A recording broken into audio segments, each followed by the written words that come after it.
Salut, Cleanses Garage, c'est un podcast automobile. Je m'appelle Manu et toutes les 2 semaines, je t'emmène au cœur des nouveautés automobiles. Je te partage mes expériences et parfois, j'invite des invités qui en savent beaucoup plus que moi sur le monde automobile. Bref, abonne-toi et bonne écoute. Bon, je crois qu'il faut qu'on discute en fait. Parce que là, ces dernières semaines, il y a quand même eu pas mal d'annonces de super belles bagnoles quand je pense à ce qui va arriver là ces prochaines années entre la nouvelle McLaren W1 et la nouvelle Ferrari F80. On prend un petit peu le chemin d'une nouvelle trinité quand même, d'une nouvelle trinité automobile après la McLaren P1, la Ferrari et puis la 918 Spider de chez Porsche.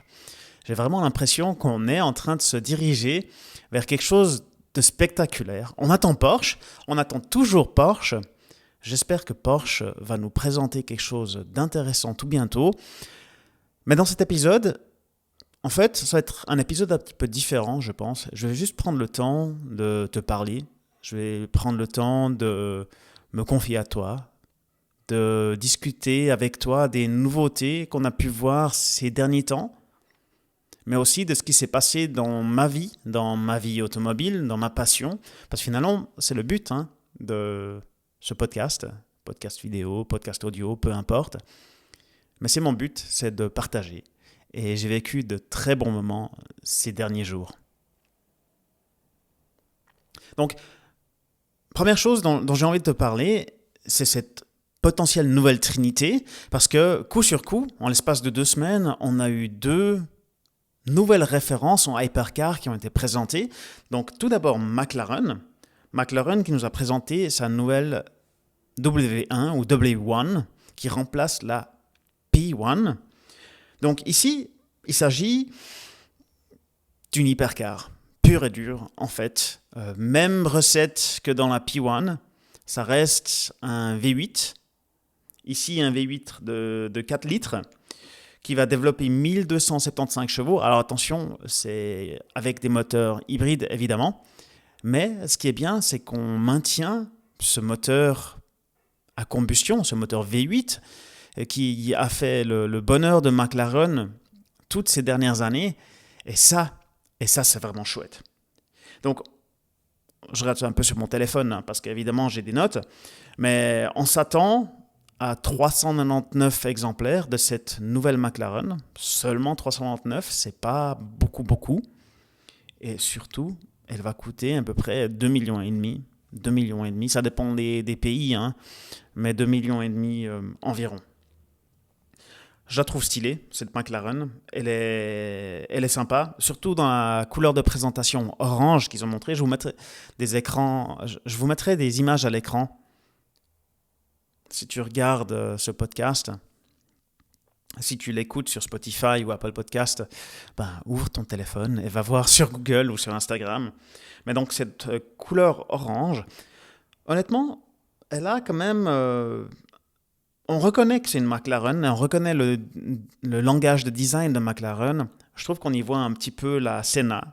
Un tout petit peu la Senna sur l'avant, sur le côté, avec le roof scoop, on dirait un peu inspiré de la 600 LT. Et ce qui est vraiment chouette, c'est l'aileron arrière qui s'abat complètement pour obtenir une vitesse maximale.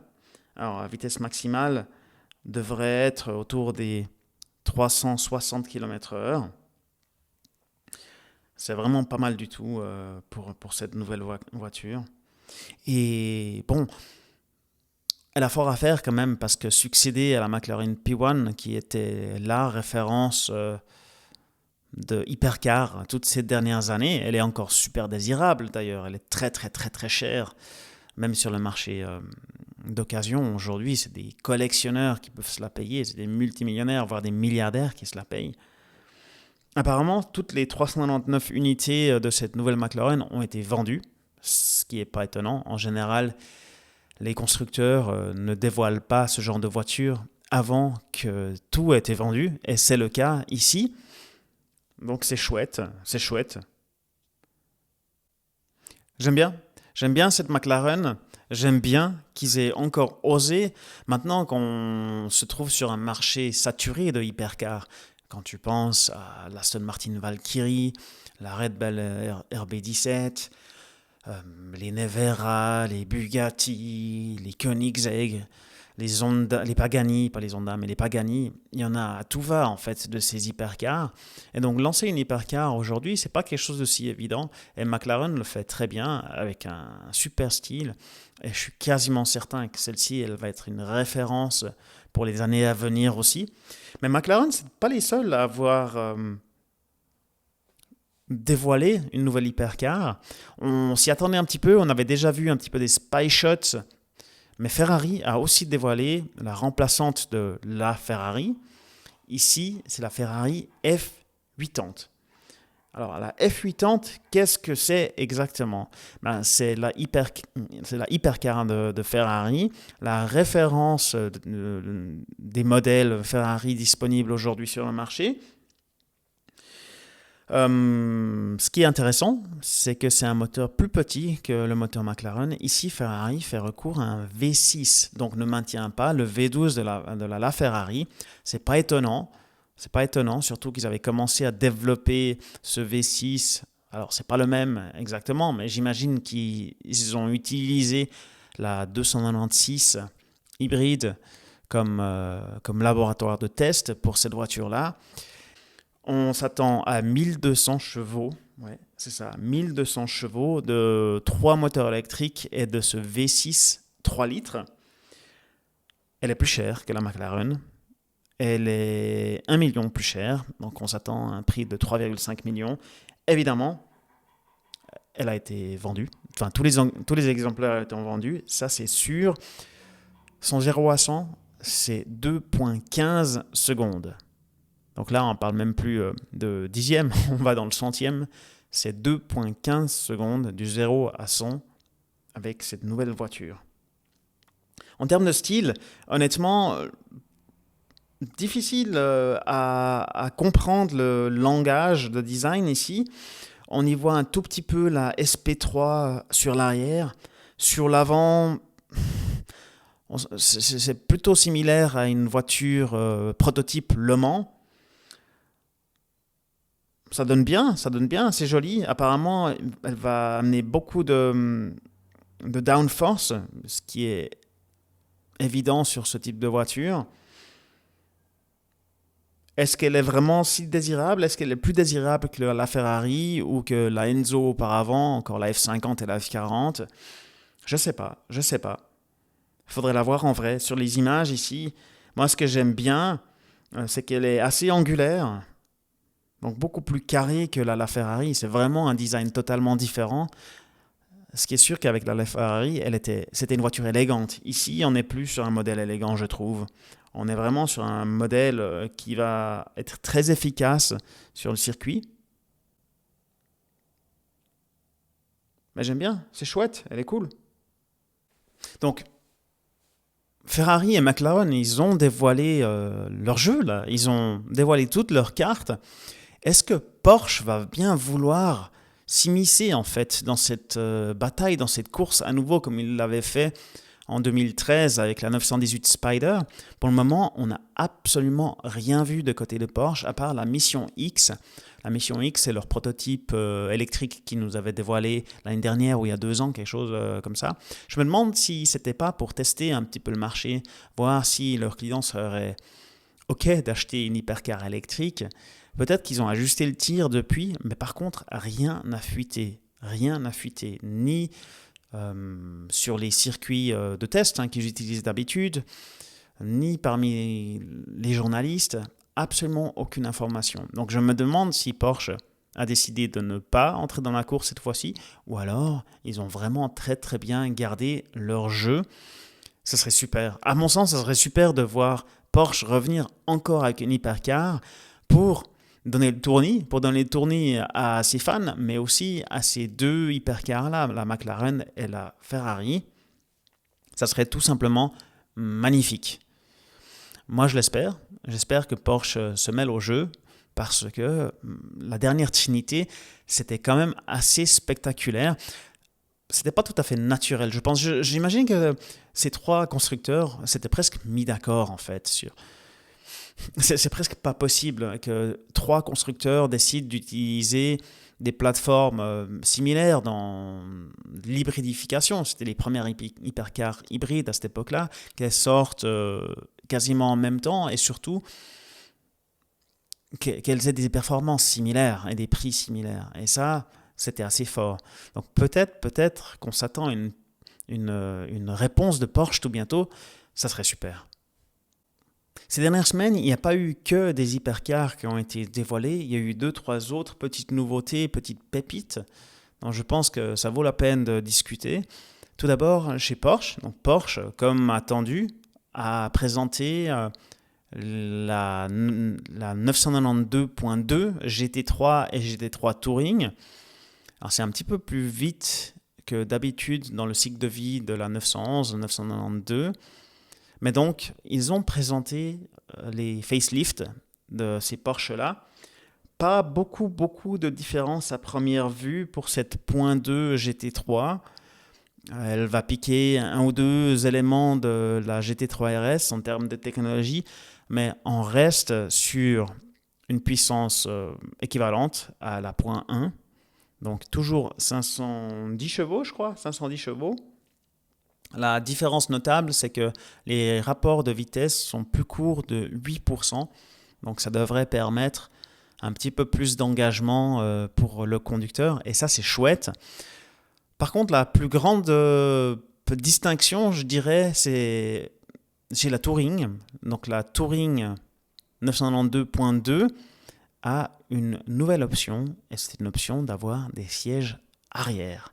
Donc c'est le premier produit de Porsche badgé GT3 qui, en option, va pouvoir obtenir des sièges arrière. Alors évidemment, ce n'est pas des sièges pour des adultes, qu'on soit bien d'accord, ou alors c'est un adulte très très inconfortable, mais pour faire une petite balade avec des enfants, ça ira très bien. Ces sièges-là auront l'Isofix pour les papas qui m'écoutent.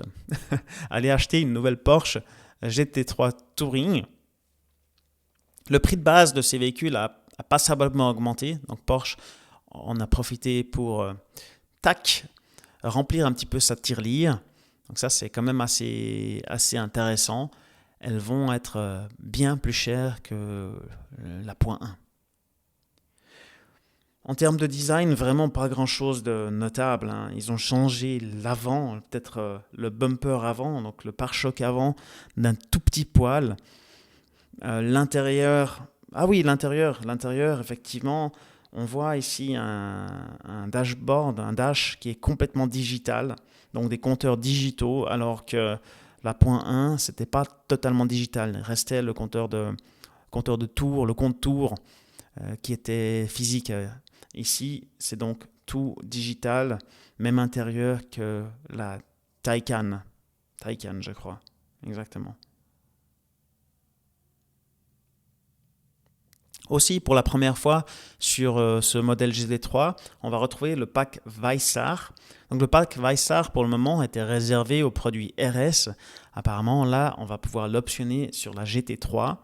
Et la GT3 Touring va pouvoir bénéficier d'un package Leichtbau. Donc ça peut être intéressant. Voilà pour Porsche. Après, j'ai vu un autre truc assez marrant. Je ne sais pas si tu as vu ça, mais Brabus a retravaillé une Mercedes SL, je pense. Oui, c'est une SL 63 qui a été retravaillée. Donc Brabus a présenté une Rocket GTS. On dirait un espèce de shooting brake basé sur la Mercedes AMG SL 63. Ici, c'est 1000 chevaux et 1820 Nm de couple sur cette voiture-là. Elle est assez intéressante, je trouve, cette voiture. En tout cas, c'est sûr que c'est totalement unique. On n'a rien vu de tel depuis la BMW Shooting Brake ou alors l'Aston Martin Zagato Shooting Brake. Intéressant, je trouve ça chouette. 0 à 100 en 2 secondes 6, évidemment, avec ce moteur V8 hybride 4 litres 5, un V8 donc, de 1000 chevaux. Incroyable. En termes de style, ben, ça le fait, hein, ça le fait. C'est vraiment un espèce de hot hatch avec un long capot. L'arrière est absolument incroyable, tellement large. Cette petite pointe qui fait office d'aileron, un peu bec de canard, je dirais. C'est chouette. Vraiment pas mal du tout. Vraiment pas mal du tout. Voilà, ça c'est un petit peu les nouveautés automobiles de ces derniers jours. C'est actif. Les constructeurs, ils sont actifs, veulent continuer à vendre des voitures spectaculaires à leurs fans. Et ça, c'est vraiment chouette à voir. Vraiment, vraiment chouette. Moi, de mon côté, je ne veux pas parler que de nouveautés automobiles, mais aussi des quelques événements auxquels j'ai pu participer ces dernières semaines. Et ces dernières semaines, j'ai fait un événement à Saint-Pré. J'avais déjà fait un épisode là-dessus, un épisode complet là-dessus l'année dernière.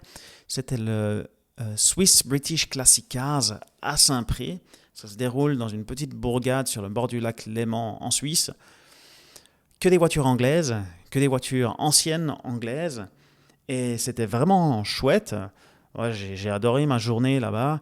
Tellement d'exposants. Apparemment, il y avait 1200 voitures exposées. Beaucoup de Jaguar, beaucoup de Mini, beaucoup de Triumph. Si t'aimes les belles voitures anglaises, c'est vraiment un chouette endroit, un chouette moment à passer, même en famille en fait. Même en famille, je pense que c'est un très joli endroit. Donc, moi j'ai envie de te faire passer en revue les quelques highlights que j'ai pu y voir. Évidemment, il y a énormément de Jaguar E-Type. Et ces Jaguar E-Type, qu'est-ce qu'elles ont? Elles sont jolies, c'est incroyable. Mais là, particulièrement, il y avait un exemplaire vert British Racing Green, donc un vert foncé, avec un intérieur beige, presque cognac, absolument magnifique comme voiture, en décapotable, à savoir que ces modèles-là se sont faits en V6 et V12. C'est quelque chose que j'ai appris lors de cet événement-là, mais apparemment on peut les reconnaître avec trois distinctions sur ces modèles V6, V12. La première distinction, c'est que la V12 a une portière qui est plus longue. Pas beaucoup, mais quelques centimètres de plus long que la portière de la V6. C'est intéressant comme détail. Évidemment aussi, la V12 a une bouche d'entrée d'air à l'avant qui est légèrement plus grande, plus volumineuse. V12 a besoin de plus d'air, besoin de respirer un petit peu plus. Et puis dernier détail auquel on peut différencier ces deux modèles, c'est le pot d'échappement. Le pot d'échappement V12 a 4 sorties centrales, alors que la V6, on n'a que 2. Voilà, c'est quelque chose que j'ai appris à ce moment-là. C'était vraiment, vraiment chouette de voir cette distinction. Donc, outre les, 100 E-Type qu'il y avait sur place, il y avait une Aston Martin assez spéciale, une DB2, dans une couleur absolument fantastique, un peu vert émeraude. Elle était pristine, elle était magnifique, cette voiture. Alors, DB pour David Brown, je crois. Maintenant, DB2, c'est assez vieux comme Aston Martin. C'est prédécesseur de la DB4, DB5 qu'on peut voir dans les films James Bond qu'on adore tous. Mais cette DB2, elle était tellement propre, tellement... elle devait être restaurée, c'est sûr. Je te mets quelques photos à l'image ici. Absolument fantastique. Vraiment, vraiment très, très belle. D'autres voitures que j'ai aimées sur place aussi, c'est la Triumph TR6. Je trouve que ça reste une super petite bagnole pour faire une balade. Ça doit être extraordinaire. C'est tellement mignon, tellement petit. J'adore ça. Elle est belle. Elle est vraiment, vraiment belle. Il y en avait quelques-unes. J'ai un peu surfé sur Autoscoot et Internet pour voir à combien ça cotait ce genre de voiture aujourd'hui. tout simplement pour me faire pour continuer à rêver en fait, pour continuer à rêver. Puis ensuite, il y avait des petites Mini. Également, il y avait beaucoup de petites Mini. Évidemment, ces petites Mini, les mini-mini, hein, c'est les vrais Mini, pas les Mini d'aujourd'hui, les Mini d'avant. Elles ont vraiment du charme. C'est tellement petit comme paquet, comme petit objet roulant. C'est chouette, ces toutes petites roues là. Et celles qui sont en bon état, elles sont vraiment désirables, je trouve. Avoir ça de côté quelque part dans un petit garage, juste pour faire une ou deux petites balades, vraiment chouette. Donc ces petites Mini, trop trop bien. Et puis ensuite, la dernière dont j'ai envie de te parler aujourd'hui, c'est la Lotus Esprit. Alors Lotus Esprit, il y en a eu plusieurs. Ici en l'occurrence, Lotus Esprit V8, elle était full black. Honnêtement, quand ça a dû sortir, ça devait être tout autant étonnant que les Lamborghini de l'époque. Qu'est-ce que c'est beau, on dirait une voiture de Batman, absolument spectaculaire. Celle-ci, elle avait un gros aileron à l'arrière, mais vraiment full black. Ça en jette, ça en jette. Donc ça, c'était l'événement à Saint-Pré auquel j'ai pu aller assister. Swiss British Classic Cars, vraiment très très sympa. Et le week-end suivant, le week-end d'après, en fait, je suis allé à une vente aux enchères, automobile, évidemment, pas que je vais pas aux ventes aux enchères autres qu'automobile, mais donc une vente aux enchères dont j'ai ramené le catalogue. Donc dans cette vente aux enchères, il y avait 2-3 pépites. Tout d'abord, il y avait une Ferrari Testarossa. Pas n'importe laquelle de Testarossa, mais c'était une Testarossa monospecchio. Tu sais, c'est celle qui a juste un rétroviseur. Donc il n'y en a pas deux, mais un rétroviseur du côté conducteur. Donc ici, elle était estimée à 170 à 190 000 francs. De cette Testarossa ici monospecchio de 1986, il y en a eu apparemment 1400 environ. On ne connaît pas les chiffres officiels de Ferrari, mais environ 1400 exemplaires construits. C'est un V12 évidemment de 4 litres 9 qui développe 390 chevaux. Ici, il était vraiment très très propre. Intérieur beige, extérieur rouge, donc spec totalement Ferrari. Mais elle était superbe. J'adore l'arrière de cette voiture. Tellement carrée, tellement rectangulaire, tellement anguleuse. C'est vraiment quelque chose de chouette à voir. Ça, c'était la première que j'ai repérée. Après, il y avait encore d'autres Ferrari. Il y avait une 348 et puis une F12. J'aime bien les F12. Ensuite, il y avait un Land Rover, un Defender, un station wagon de 2012, donc ce long Land Rover Defender, full black, complètement noir, un peu voiture de gangster aussi, mais vraiment belle. Moteur turbo apparemment, 4 cylindres, 122 chevaux, donc rien de bien exceptionnel. Mais alors qu'est-ce qu'il a de la présence ce truc, estimé à 50 000. Ah, voilà. Il y avait quelques Rolls-Royce, il y avait une Mitsubishi, mais il y avait surtout une Pagode aussi, une Mercedes SL 230 Pagode de 1966. J'adore ces Mercedes SL, ces Pagodes. Elles sont tellement belles. Imagine faire une petite balade le dimanche, par temps ensoleillé. Tu te mets dans ta petite SL Pagode, tu fais le tour du lac, tranquillou. Tu vas boire un petit verre ou un petit café. Un petit café, c'est peut-être mieux qu'un petit verre. Mais vraiment belle. Ici, en rouge bordeaux presque, il y en a eu environ 100, construites comme ça, en boîte manuelle. Un 6 cylindres en ligne, évidemment. 150 chevaux, estimé à 80 000. Belle voiture. Magnifique, c'est Mercedes Pagode. Magnifique. Comme voiture cabriolet en balade, je pense pas qu'il y a mieux. Impressionnant comme c'est beau. Après, il y avait aussi une BMW M3 E30 cabriolet donc de 1990, qui était très propre aussi, estimé à 85 000 aussi. Apparemment, il y en a eu 786 des voitures comme ça dans le monde. Un 4 cylindres, évidemment, 215 chevaux. Magnifique, magnifique. Pièce de résistance dans cette vente aux enchères. C'était une voiture que je ne connaissais pas du tout.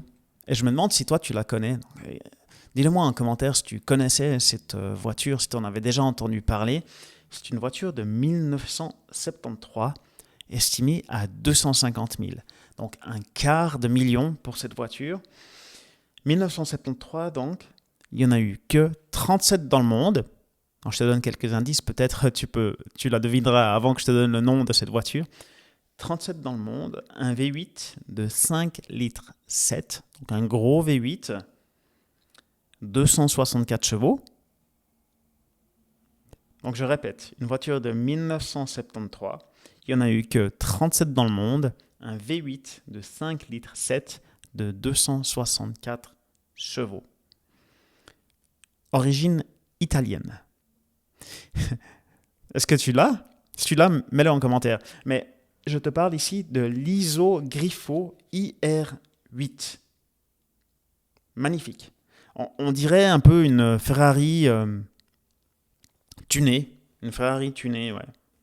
Je pense que c'est ce qu'il a décrit le mieux. Donc, c'est une voiture qui a été développée par Giotto Bizzarini, un Italien, je pense, qui a été présentée en 1963 au Salon de Turin. Au début, elle avait un moteur de Chevrolet Corvette, le 5 litres 4.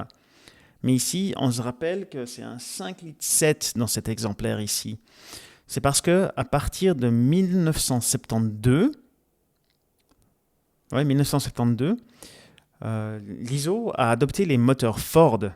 Vraiment, vraiment très très chouette. Je te mets quelques photos à l'écran de cette ISO. Donc de 250 000, quart de million pour cette voiture classique. 37 dans le monde. Je ne la connaissais pas du tout. Je ne savais pas que ça existait. Vraiment belle, vraiment belle. Donc c'est un doux mélange entre design italien et technologie américaine apparemment avec ce gros moteur V8 Ford. Spectaculaire. Ouais, j'ai vraiment bien aimé. C'était la deuxième vente aux enchères à laquelle j'ai pu participer. J'ai rien acheté, évidemment, parce que en ce moment, j'ai un autre plan. J'ai un autre plan en tête. Et ce plan-là, ça fait un moment qu'il me trotte dans la tête. Et tu as peut-être déjà pu le remarquer sur mes posts Instagram ou alors sur d'autres épisodes de podcast. La Jaguar F-Type, j'arrive pas à la sortir de ma tête. Je suis allé la tester en version V6 cabriolet et en version V8. V6 cabriolet S, pardon, de 380 chevaux, et puis en version V8 de 550 chevaux, 4 roues motrices. Et depuis, j'arrive vraiment pas à me la sortir de la tête. Je suis pas loin d'en acheter une en fait. Je pense même que la chasse a réellement débuté. Ça va être mon objectif pour cet automne et cet hiver, de me trouver l'exemplaire parfait que je puisse ajouter à mon garage ce printemps. Vraiment, cette Jaguar F-Type, j'arrive pas à me la sortir de la tête.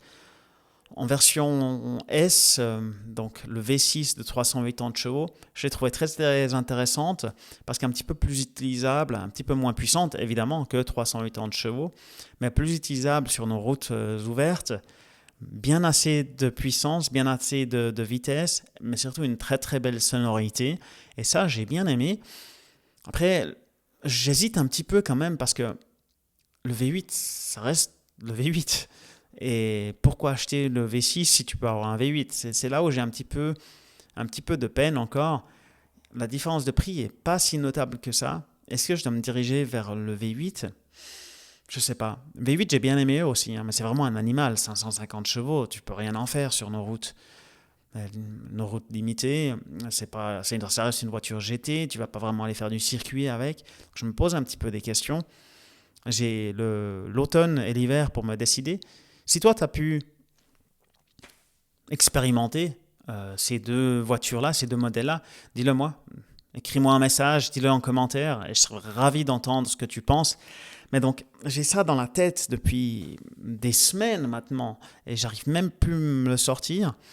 À la base, j'aimerais bien une Porsche 911, mais celle que je veux, elle est juste trop chère. J'aimerais une 991, mais c'est juste trop cher. Donc